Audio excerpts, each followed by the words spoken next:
speaking of quickies, let us go into our topics for today. Let's see. Okay, so we have one about relationships on ASUU strike.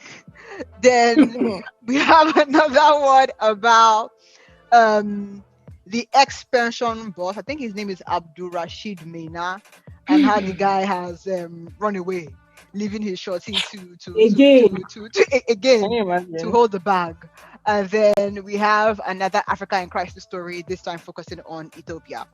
So we'll start from where the orange is juiciest, which is the ASUU strike and relationship. So now again, to give credit to where credit is due, this is not a dang story this week, girls. So let's clap ourselves. Diversified. It is not a dang story this week. It came from couples therapies. I feel like we should pick some Joro ones actually. Maybe next week we'll do Joro. Hey. But yeah, anyway, couples therapies. And the backstory is this girl, I believe, was meant to get married to her. She's in her final year in uni, right? And I think the way the wedding was supposed to happen was supposed to be that she would the wedding will happen just when she finishes her final year, and then I guess she will go and meet her husband. But with ASUU strike, I think ASUU strike just got called off right now, but ASUU has been on strike for 8 months. And ASUU, for those who do not know, ASUU is the union for academic staff in our universities. And so if ASUU goes on strike, that means our professors, lecturers, all the academic staff also go on strike, which means that there are no classes, and which means that our students who are in public universities stay home and don't go to school, basically. And so they've been on strike for 8 months, just concluded I think this past week when the government agreed to pay them 70 billion. Now the reason for the fight is a whole different, a bit stupid if you ask me, but let's just move on from that. Anyway, so basically that has pushed out her graduation by at least 8 months now, because she's been home for 8 months doing nothing. So when they resume, I guess this month or early next year, she will now do the final year, which basically puts her, an additional year to finish before now getting married and then going to and be with her spouse. So her spouse has given her a bit of an ultimatum, I guess, which is they would that he only has money for her to come over right now, which is forfeit her final year in the university and come over to wherever he's based ASAP. Instead of him using that money to fly down and do the wedding, that he would use the money to process her paperwork to come join him, and then they would do a small cultural thing to signify their union. So it wouldn't be the standard marriage that they had thought about. And so she's confused as to, does she forfeit her final year in the university, go and be with her spouse while in their absence, the families who are still back home do something cultural to signify their union, or does she finish out her year in the uni risking losing this relationship, but then also maybe the guy can come back and do the wedding properly. That's the backstory. So is this her BS? Is this her first degree? Or... Yeah, first degree. This is her BSc, and she has one more year left. Okay, and how many years does she have left? 1 year. 1 year. So yeah, so she's in her final year. Final year. Yeah. So she has 1 year left, and Bay is saying that you only have 2 options. Do we know how long she has dated this guy? I don't. No, he's her husband to be. Let's just say that he's her husband. She agreed to marry him. Yeah, they had planned the wedding for this year, assuming not considering COVID and ASUU going on strike. So if everything had gone to plan, they would have gotten married this year. He would, I get the impression that he would have flown down, right, for the proper marriage ceremony to occur. Then they will both go back together, or somehow he will go back and then he will process her papers for her to come join him. Now he's saying that I only have that I don't have enough money to come and do wedding and also process your own papers. I only have money to process to do one or the other. and so and I'm tired of waiting. So you either come over ASAP while I spend that money to process your papers, and then we do some small, maybe bride price or something to signify that we're married or whatever, or you wait till next year and finish, and there's no guarantee that I will still be here waiting for you when you finish your uni. It depends. For the girl to even ask the question, she's probably doubting. My own is finish your school first. At least you have that BSc. You can always do your masters abroad. If he's going to run away, then or if he's not going to be in your life, then he's not going to. What's 1 year now? Can't wait for 1 year. I mean, as a strike, because you're already in your final year, so why not finish? And if he's complaining about money, how are you going to, if she eventually moves, how is he going to help her with her, if she's wants to go to university now? Because if anywhere she's going, she has to start from beginning. It's not like you're a graduate. I mean, even with that BSc to an extent, I mean, unfortunately, Nigerian degrees are not, but still she should finish it. So even if the guy says, I don't want again, she can still find a way to get a job here or still work to maybe eventually do her master's or something. If it's love, I don't know. I'm not a fan of, I mean, I would always pick. It's not love. This is not love. Exactly. This is not love. There's something fishy going on. This is not love. Let nobody use love to describe this thing. The man is not in love. So she's wasting her own love. It's true now. Because it's true. From what I know, in Nigeria, weddings are still going on as if COVID never exactly happened. That's my so thing. Me, I don't understand from the genesis of the story. I don't understand this one that he can't come and do anything. Okay, let's say to travel now due to COVID is very, very, people have been traveling in and out of into Nigeria. I don't know where he is, or maybe they've banned you from going into Nigeria and coming back, or what, I don't know. But I don't understand. Is he trying to cancel the relationship? Let him just use his full There's already a red flag. I don't know why he's rushing, making her rush all of a sudden. She's not the creator and the genesis of COVID. Right. She did not create ASUU strike. So why is he giving her that kind of option? More understanding. She's already stressed that ASUU is messing her up. Then her wedding is cancelled. You now, you are obvious. I don't know. Is it that let her also tell us? She have told us. Is it that maybe he lost his job, or there's been some financial challenges inside? But I believe if that was the case, she would have mentioned it, because, or maybe he's not opening up to her fully. To her, he needs to, because I don't understand, number one, why the whole wedding thing has to be rushed. Maybe in his mind, he's thinking that this life now, as we have seen with coronavirus, the life is short, so he needs to quickly do. But then to tell her to forfeit her education when she has done, in Nigeria, 4 years course is not always 4 years. Exactly. Now we can see that ASUU now has now messed her up in her final year. You now want her to forfeit the whole. If it is financial problem, as in, first of all, you're saying you don't have enough money to marry her and then come and process papers. So you process papers. How did he even want to do it before? That's my question. Were they supposed to get married? He will come and do the elaborate wedding, and then she will wait there till what? I don't understand these conditions that are being given. Okay, ASUU has struck, but the girl should sit down and think. The pleasures of today, sweeting used to finish, because is she going to now do now, because of small rush to abroad now? You don't have a degree, but you almost finished. Are you going to look for work there? How are you going to start? What if the guy dumps her and she's stranded? She has to come back to Nigeria. So what happens? That's you say I was a student. I was not the assets, right? So for me, I think that, and this is my personal opinion, but I think her question shows the lack of maturity that I think is required for a marriage. Exactly. In the sense that, I mean, I get the whole love thing, and I get it, but I think that the fact that she's not concerned, it all seems to be about what the man is doing. You are not concerned that you're going to up and leave your country, to a man that you've been in a long distance relationship with. So I'm not sure you guys really, because even for like a that. guy that you guys live in the same city and maybe see every weekend, it's different from living with that person. You get what I'm saying? Going forward, because maybe every weekend you can be on your best behavior, or we can package in the weekend, whatever. Even though I don't really recommend that, but you can let things slide, knowing that the person is going to leave my house on Sunday.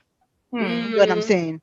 Now the person is now in your house, or like you are living together in, like, there's no escape route anymore, right? So having those, not thinking about mitigating for those issues. Do you get what I'm saying?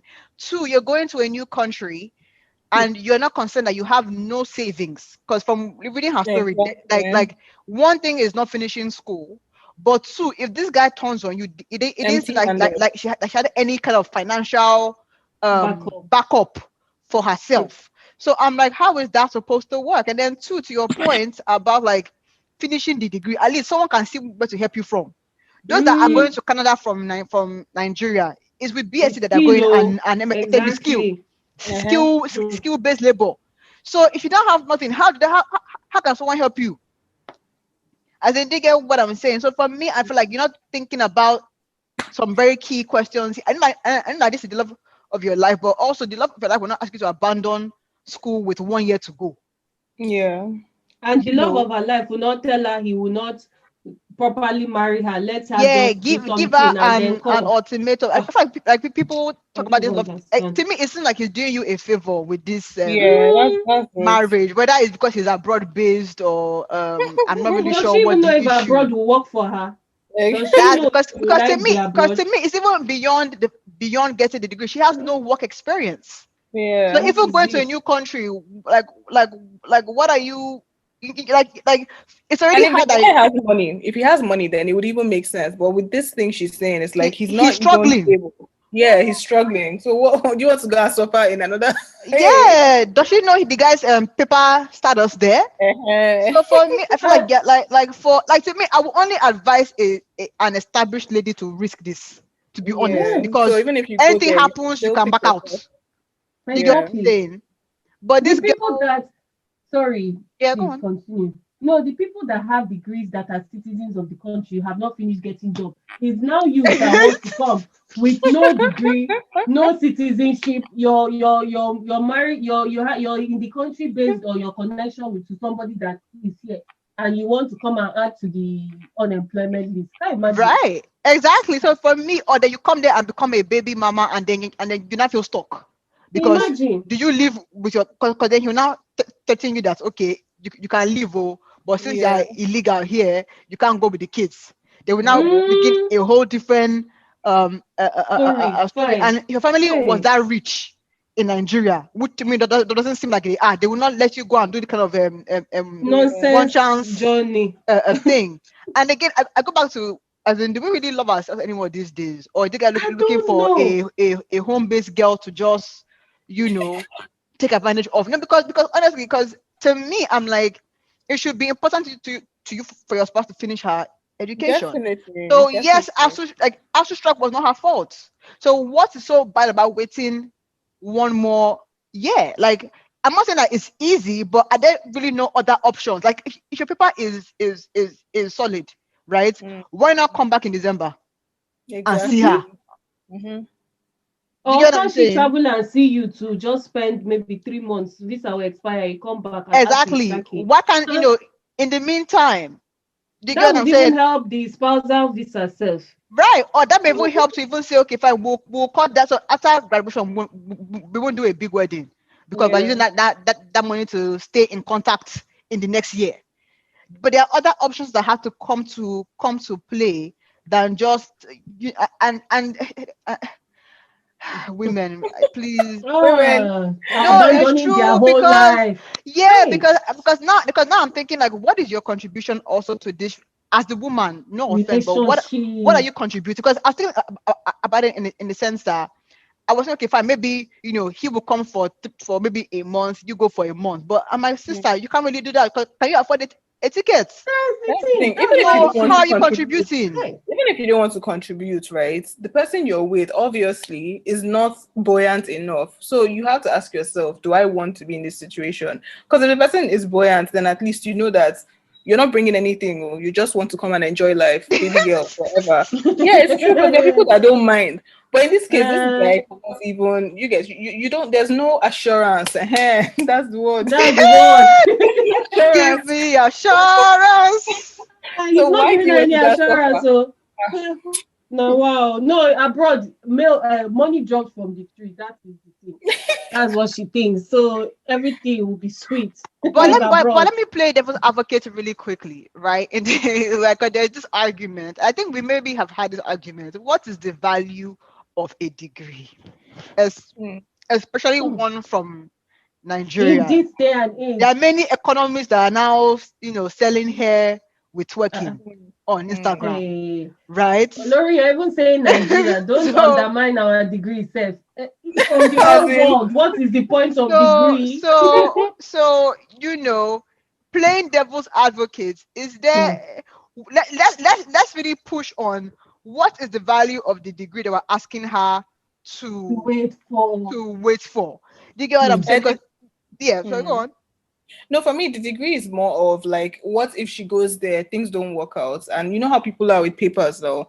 So she basically is either she's able to find a way to stay illegally, which we don't know because everybody is trying to close borders now. So it's like if even if you want to say, okay, you know what, I'm going back to Nigeria, which I mean, with someone like her that seems desperate, I don't know if she will even want to.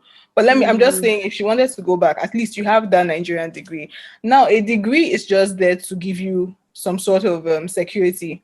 At the end of the day, who you become or your success or whatever is dependent on you as a person. Because there are people that don't have degrees and they're doing well anywhere in the world. But with traveling abroad and you don't have any kind of qualification, you're going to clean. You're going to clean the streets of London. So if you're okay with that kind of hustle, then I mean it's fine. So we don't know this auntie if she's okay with that. But Nigerian degrees, obviously, Let's just believe that she has other skills, like maybe makeup we artist hope skills, so. wig skills, all those things. Because me, in this day and age, I'm an advocate for if school is not your calling, Yeah, do something else. yourself. My own Just have issue skills. and my own pain for her is that she has come this far. That is Yeah, my that's own. the thing. Apart, if you remove that, if she was in her first year, I'll say, sister, Yeah, leave have it. another skill, leave it, because this degree of a thing, even in the office work, there are people you'll be fighting for managerial position with people that did not go to university. They built their way up. So in the end, this degree self, it is questionable. That's a whole topic for another day. Education is just I don't know. I mean, apart from STEM and maybe some financial kidney, the rest is like you Even have to STEM in go. Nigeria, even As STEM in in, even STEM in Nigeria. Nigeria, How many people are working in their STEM as field? in, it's Is hustling. it Let's ask trauma? some key questions. Hustling, man. So if she The can hustle world, anywhere, then she's fine. yes. If she has a skill, I just hope so. She should get herself busy. 1 year of ASUU strike, or how many months of ASUU strike, I hope she was being busy doing something, learning a skill, because that is what saves lives. In the end, if you can make rice and sell it to somebody, Yeah. you have a better chance than going to Zenith Bank to look for work if you're not fair. So, But sorry. can I also again just another because so the reason why I was going there is because I said like the value of a degree in Nigeria seems to be aligned to how much legwork you You were have. able to do. It's true. So that's the first problem. The second problem is also going abroad, right? A Nigerian degree alone, do you get what I'm saying, isn't going to cause jobs to start knocking down their doors to get to you. Do you get what I'm saying? Because as you said, the main citizens with degrees from universities there are still looking for work. It's now you. So I think if this guy seemed more genuine, right? Maybe you can take the risk. But I think, and I've always been a big fan of education, even in this day and where everyone is like, oh, go and do business, right? Because for me, it's the backupness that it gives you. It's the backupness. If someone wants to help you, it's typically from, because business is a skill set with no certification. So I can't tell for sure that you know how to do business. Right? So whether I'm investing on, in you is a higher risk than saying, okay, you are able to pass through the 4 years of a university, so you can read and write. Let me find one office to chook you there somewhere. At least you can type letter. Yeah. As in, do you get what I'm saying? So for me, it's the backupness, the bad. You can dust up your CV. Do you get what I'm saying? And go somewhere. And not having that option, to me, is dangerous in this day and time. And also, education still remains one of the easier ways for someone to move classes. Maybe from like lower class to middle, or middle to upper. Is education that's the key. If you don't have money and you have education, take education. Yeah, exactly. So that's the way this girl's fiancé is moving mad already. I'm like, sis, it's scary, you. Like, he doesn't want to come and marry you. Use your tongue to count your what? Teeth. But if he cares about her, he should even be trying to push her to, like, oh, what are you doing now? Maybe, what should we do? To me, there'll be more options, because even they go and do a handwork in the abroad. You need a network. So let's say she's cooking Nigerian food. She needs a network, and her network is tied to this guy. So if this guy shuts her down, from saying, oh, don't mingle with them. Where is your client base?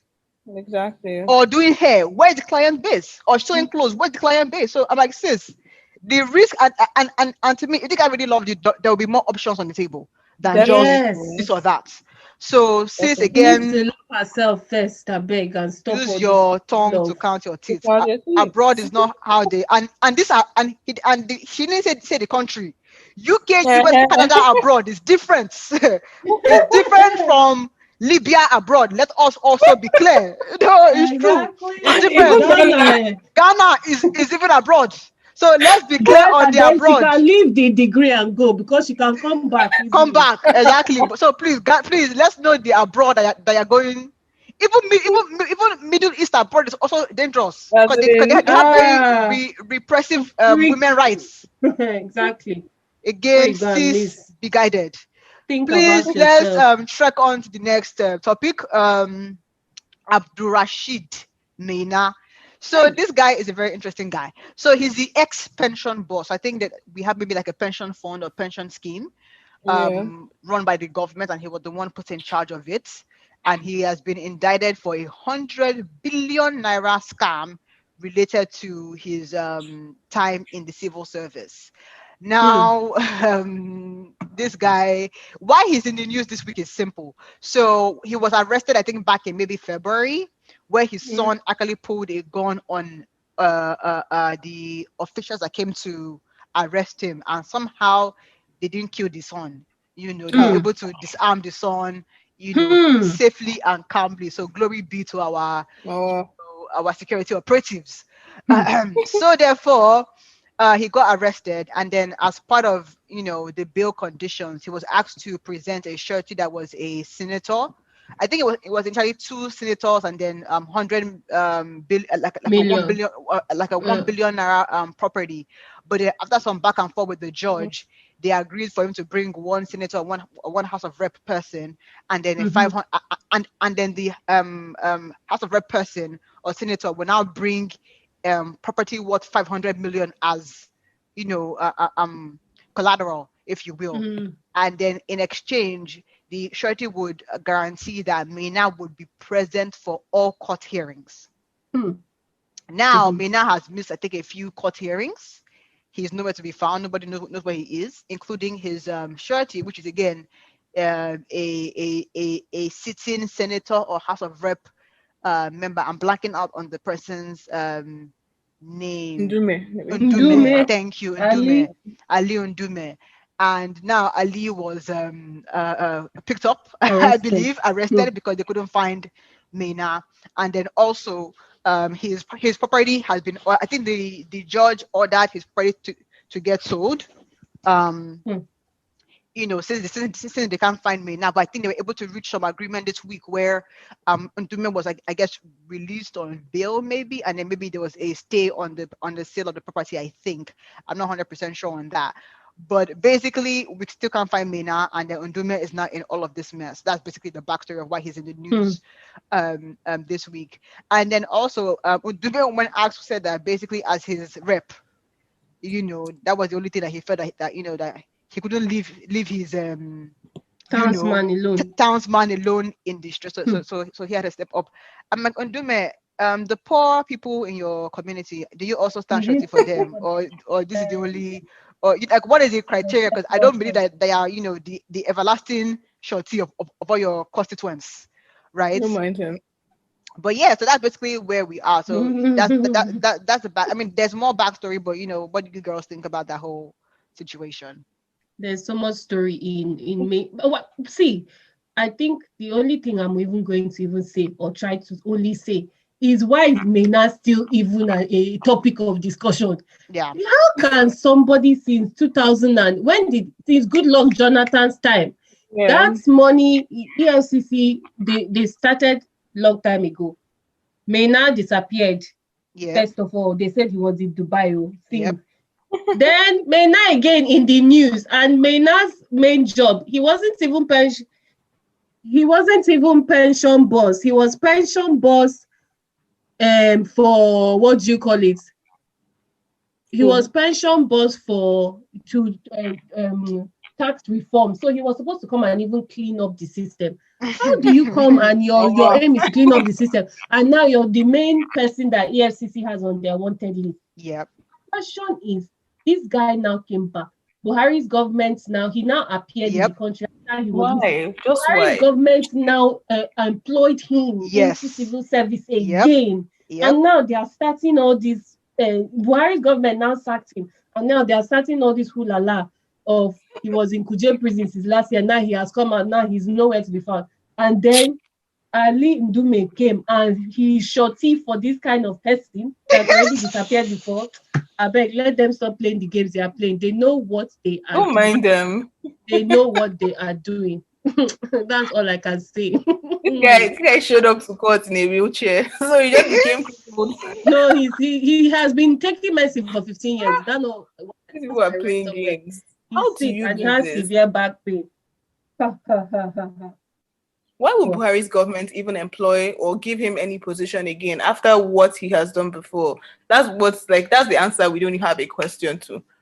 What job did he do there during Jonathan's time that was so fantastic that you brought him back again? Exactly. Mm-hmm. That to me is my first thing. It's like, why is someone who has a questionable or is being investigated, right? Why is he reappointed? Do you get what I'm saying? In the same government with an open case. And then two, clearly when it comes to freezing accounts, it's only for the poor people. For someone to disappear again, he has resources. So how come you did not freeze his accounts, given that he has been a flight risk? And in fact, I'm even going far. If someone has shown himself to be a flight risk the first time, there is no bail again. There is no bail. You've run the first, there is no bail after. So why was he still being granted bail? I feel like we have a justice system for the poor people, and then we have one for those that have connects. Yeah. Even that prison that they take all of them to, that Kuje prison, there is the VIP section. Kuj all around. Kuje prison is for the big boys. So that is the first thing. Why can't they go to another prison? Why must it be Kuje? Kiri. Is there? They should stop messing about. I think even just to, like Olori always does, just to play devil's advocate. Why does Maina have so much power? That means, did he really steal that money he stole, or people just want to bring him down because he wanted to actually reform the tax system? It's possible. That's also possible. Because all this drama, it might be that the guy is actually innocent, or maybe if he's not fully innocent, he's partially innocent, and maybe the big boys who are benefiting from this pension want to mess him up. But then my issue, because it's this kind of thing. But then my issue with Maina himself is, why don't you run and run for good? Why do you come and take up another position? Maybe he thought Buhari's government would be different. They will not look for him or what. I don't know. But to No. counteract your devil's advocacy here, like I'm looking at the current or the past embattled EFCC boss Magu, right? So the claim is that his hands are actually clean, but people are witch hunting him because he has been blocking their Progress. chopping areas. Magu has not run. He has been in the country fighting his own case. Exactly. And we all know how this goes. No one, except it's Buhari that has a vendetta against you. Nobody is looking to have you in jail. They just want you to keep quiet. So they will do a case, do you get what I'm saying, to rattle you, but then that case dies down. That's typically how it goes. So if your hands are really clean, do you get what I'm saying? Once they rattle you and you step back, everybody goes home happy. So the fact that you're running back and forth means that you have a hand in this. Now, two, not to visit the sins of the son on the father, but clearly someone that did not train their child well. Police came to your house and your son. Where did your son get your son a licensed gun holder? And he put a weapon on security operatives. Exactly. Clearly, your son lacks basic home training. Basic home training. So for me, I just feel like all the things, and then also, if you're someone of integrity, someone put their name, their freedom, and their property on the line for you, and you still have the guts and effrontery to run. Your integrity is minus. I don't even know what that guy has. That even that is it that he put that Ndume in power or he helped him or what? Why would that man even go and stand in for him? Knowing fully well that he's a cunning man. These people should stop playing around. They should tell us the truth with me now, because the story has happened since 2012. His story has been going round and round with EFCC. Anyway, let us hope that Ndume gets himself out of this quagmire that he has gotten himself involved in. Moving on to Africa again in crisis, this time Ethiopia. So the backstory here is that I think elections were meant to happen, I think maybe like Q1 or Q2 in Ethiopia. I may be wrong, but earlier in the year. And the president had postponed elections because of COVID. Or at least that was what he cited. And then a particular region of the country called the Tigray or Tigray region, after a few months, were like, that's people's business. We're going to run our own elections anyway. And that is what caused the fight, because the government had to send military troops in to kind of counter the troops in the Tigray region. I think another backstory that's important here is that it seems like there are different kind of sub-regions of Ethiopia that have their own regional governments that all come together to form or support the center in Addis, which is the president. And so from the way that I understand it, the way that this current guy even came into power was because the Tigray region that seem to have a lot of military forces as well. They have like a big military, it seems, because they've been at war with Eritrea for forever, it seems, because they share the border. The Tigray region shares the border with Eritrea. And so maybe that's why they have a big military. But basically, back in the day, they were abusing their power, right? And the collapse of their regime basically saw a different party come up, and then eventually this current guy called I think is Abiy Mohammed, I think is his name, come up. So basically, there's no love lost between two of them. Like the Tigray party and this current president. I think also maybe sometime in the last few years he had formed a coalition government, maybe, and the Tigray party thought that was an attempt to weaken their influence in how the central government is run. So again, they've not been on the best of terms, and so the young 44-year-old president, by the way, has decided that sending military forces to attack the people of Tigray and their political leaders is the best approach for this. The Tigrayans are also going to war with the Eritreans because they believe that the Ethiopian government is funding Eritrea to also, attack Tigray. So like they think that they're being attacked from two places, from the Ethiopian central government and then from Eritrea as well. And so that's basically what's happening in Ethiopia right now. So, one side is saying that the people of Tigray have the right to exercise their right to vote, right? So why are you, even if they're violating, COVID guidelines, is it enough to send in troops, right? To restore the peace? That's basically what's happening there. So thoughts? But then the reason why he sent in troops because the Tigray party, they were the ones that attacked the military base, right? Something like that in their state. That is a good point to make. The Tigray attacked first. Yes. Yeah. The problem I was on the Prime Minister of Ethiopia's side up until the point where he is not or accepting or allowing international help. So I do not know.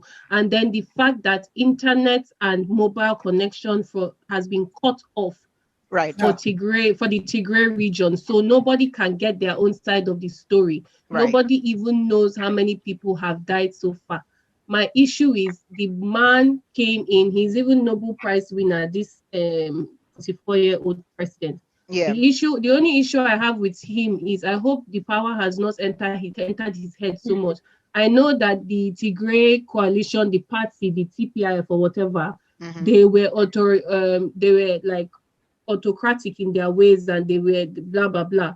But then my own issue is that now are you taking things too far? Because the people I pity the most are the civilians in those places. Yeah. Are you going to wipe all of them off so that you just start another life? As in, I don't understand. And he should remember he came into power and promised so much, and it was based on the good he did. So he needs to be careful. I know that this region has been undermining all his efforts, but that doesn't mean you should not wipe everybody out because of a few leaders.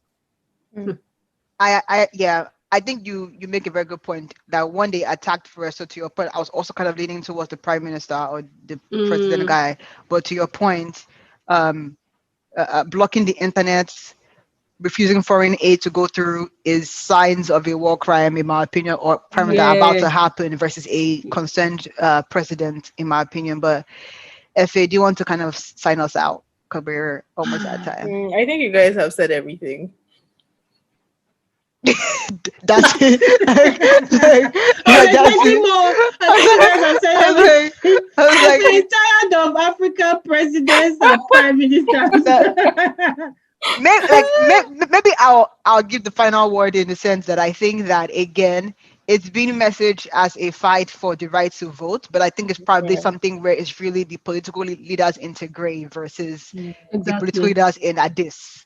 And as the others say, power. When two elephants fight, it's the grass that suffers. That suffers. Thank you. That's the good one. Thank you. So on that note, see you guys the next week. Peace out. Bye.